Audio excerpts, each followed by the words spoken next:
এই পৃথিবীতে এমন কিছু জিনিস আছে যেগুলো নিয়ে রহস্যের শেষ নেই। এর মধ্যে কিছু জিনিসের রহস্য উদ্ঘাটনের সম্ভব হয়েছে, আবার কিছু এখনো অজানা। বিজ্ঞানী প্রত্নতত্ত্ববিদেরা এখনো সমাধান করতে পারেননি এসবের। আজকে আমরা তেমনই রহস্যজনক বিষয় নিয়ে কথা বলবো। সেটি হচ্ছে রহস্যে মোড়া নাজকা। তো চলো বন্ধুরা, শুরু করা যাক আমাদের আজকের রহস্য রোমাঞ্চে ঢাকা নতুন পর্বটি। সকলকে রেড ইন্টেলের পক্ষ থেকে স্বাগতম। পেরুর নাজকা লাইন। পেরুর রাজধানী লিমা থেকে প্রায় 400 কিলোমিটার দক্ষিণে অবস্থিত নাজকা মরুভূমির বিস্তীর্ণ অঞ্চল জুড়ে রয়েছে এই নাজকা লাইন। প্রায় 80 কিলোমিটার লম্বা ও 450 বর্গ কিলোমিটার এলাকা জুড়ে বিস্তৃত রয়েছে এটি। এই বিশাল এলাকা জুড়ে মাটির উপর খোদাই করা রয়েছে বিভিন্ন রকম ছবি ও নকশা। পশু পাখির ছবি ছাড়াও রয়েছে সরলরেখা ও জ্যামিতিক নকশা। মাটির উপরের এই বিশাল আকার সব ভূচিত্রগুলোকেই বলে নাজকা লাইন। নাজকা মালভূমি জুড়ে অঙ্কিত এসব ভূচিত্রগুলো এত বিশাল যে আকাশ থেকে না দেখলে সেগুলোর অবয়ব বোঝা যায় না। নাজকা রেখা দিয়ে তৈরি চিত্র বা নকশাগুলোকে দুই ভাগে ভাগ করা যায়, জিওগ্লিফ এবং বায়োমর্ফ।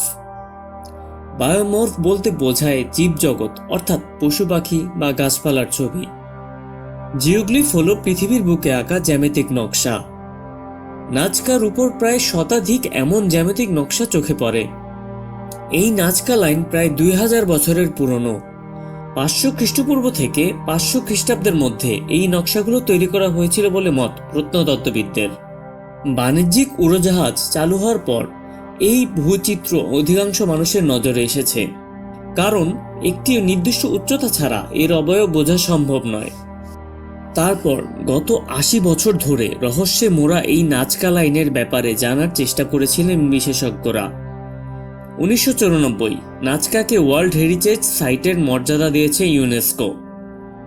পেরুর পুরাতত্ত্ববিদ তরিবিও মেজিয়া ঝেপসে প্রথম নাজকা নিয়ে ধারাবাহিক গবেষণা শুরু করেন 1926-এ। 1940 সালে মার্কিন অধ্যাপক পল কোসেক নাজকা লাইনকে পৃথিবীর সবথেকে বড় অ্যাস্ট্রোনমির বই বলেছেন। কোসেকের পর জার্মানির মারিয়া রিচি প্রায় 40 বছর ধরে নাজকা লাইন নিয়ে গবেষণা করেছেন। নাজকা লাইনের কাছে ছোট্ট ঘর বানিয়ে থাকতেন তিনি। নাজকা নিয়ে গবেষণার জন্য তাকে লেডি অফ লাইন্স বলেও ডাকা হতো। নাজকা লাইনের ওই অঞ্চলে 800টি সরল রেখা, 300টি জ্যামিতিক নকশা ও 70টি প্রাণী ও উদ্ভিদের নকশা এখন অবধি আবিষ্কৃত হয়েছে। কিছু কিছু সরল রেখা 30 মাইল অবধি লম্বা। সরলরেখার পাশাপাশি ত্রিভুজ, চতুর্ভুজ, সামান্তরিক সহ বিভিন্ন জ্যামিতিক নকশাও রয়েছে। মাকড়সা, হনুমান, হামিংবার্ড, হাঙর, সরীসৃপ জাতীয় প্রাণীর বহু ছবি রয়েছে সারা নকশা জুড়ে। নাজকায় প্রচুর পাখির নকশাও রয়েছে। বিশালাকার 16টি নকশায় পাখিগুলির ঠোঁট, ডানা ও লেজ আঁকা হয়েছে শরীরের তুলনায় অনেক বড় করে। এখন সেসব পাখি কোথায় পাওয়া যায়, আগে কোথায় পাওয়া যেত, এসব জানার চেষ্টা করছেন গবেষকরা। এইসব নকশার মধ্য দিয়ে নাজকার কোনো বার্তা দিতে চেয়েছেন কিনা তাও তারা বোঝার চেষ্টা করেছেন। নাজকার জিওগ্লিফগুলোর সঙ্গে জ্যোতির্বিজ্ঞানের কোনো রীতির যোগসূত্র থাকতে পারে বলেও মনে করেন গবেষকরা। গবেষকদের মতে জ্ঞান ও প্রযুক্তিগত দিক থেকে উন্নত এলিয়েনরা সেই প্রাচীন সময়ে এইসব রেখাচিত্রের অঙ্কন করে গিয়েছে পেরুতে। নাজকা লাইনের বহু রহস্য আজও উন্মোচন হয়নি। প্রথমত, প্রকৃতির দুর্যোগের মোকাবেলা করেও কিভাবে অক্ষত রয়েছে এই নকশা। দ্বিতীয়ত, কিভাবে এই আকার কাজ সম্ভব হয়েছিল। তৃতীয়ত, কেন এগুলি তৈরি করা হয়েছিল। পেরুর দক্ষিণ উপকূলের 200 খ্রিস্টপূর্ব থেকে 600 খ্রিস্টাব্দের মধ্যে গড়ে উঠেছিল নাজকা সভ্যতা। মৃৎপাত্র ও পোশাক সেই সভ্যতার অন্যতম আকর্ষণীয় নিদর্শন। সেখানকার বাসিন্দারাই এই জিওগ্লিফগুলি এঁকেছিলেন বলে মত গবেষকদের। কিন্তু কেন তারা এগুলো এঁকেছিলেন তা এখনো অবধি জানা যায়নি।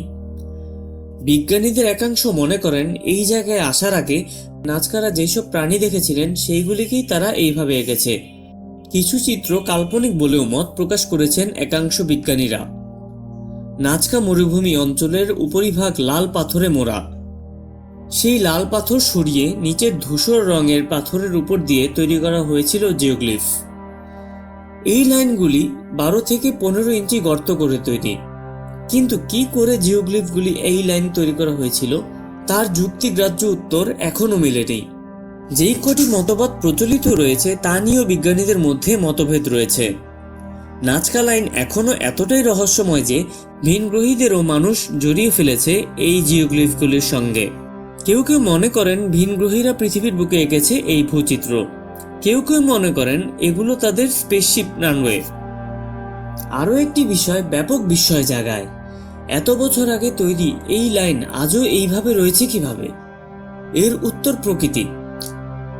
বিভিন্ন ধরনের প্রাকৃতিক শক্তি যেমন নদী, বায়ু, হিমবাহ ইত্যাদি তাদের নানা কর্মকাণ্ডের মাধ্যমে প্রতিনিয়ত ভূমি রূপের নানা পরিবর্তন ঘটায়। নাজকা মরুভূমি অঞ্চল এক্ষেত্রে ব্যতিক্রম। এই অঞ্চল অত্যন্ত শুষ্ক। সারা বছরই এই অঞ্চলের তাপমাত্রা থাকে 25 ডিগ্রি সেলসিয়াস, বৃষ্টি নেই বললেই চলে। ফলে হাজার হাজার বছর ধরে নাজকা রেখাগুলো একই রকম থেকে আজও মানুষের মনে বিস্ময় জাগিয়েছে। আবারও অনেকে মনে করেন নাজকা লাইনের সাথে প্রাচীন টেক্সটাইল শিল্পের যোগসূত্র আছে। কিছু বিশেষজ্ঞ মনে করেন ওই বিশাল লম্বা রেখাগুলো প্রাচীন মানুষেরা লুম হিসেবে ব্যবহার করত। এই সুতো দিয়ে নাকি প্যারাকাস সংস্কৃতিতে মমি আবৃত করা হতো। এসবের মধ্যে সুইস লেখক এরিক ফন দানিকেনের তত্ত্বটি বেশ জনপ্রিয়। 1964 সালে তার লেখা বই চ্যারিয়টস অফ গডে তিনি জানান যে প্রাচীনকালে ভিন গ্রহের প্রাণীরা নাকি পৃথিবীতে আসতো। এই লাইনগুলো ছিল তাদের স্পেসশিপের রানওয়ে।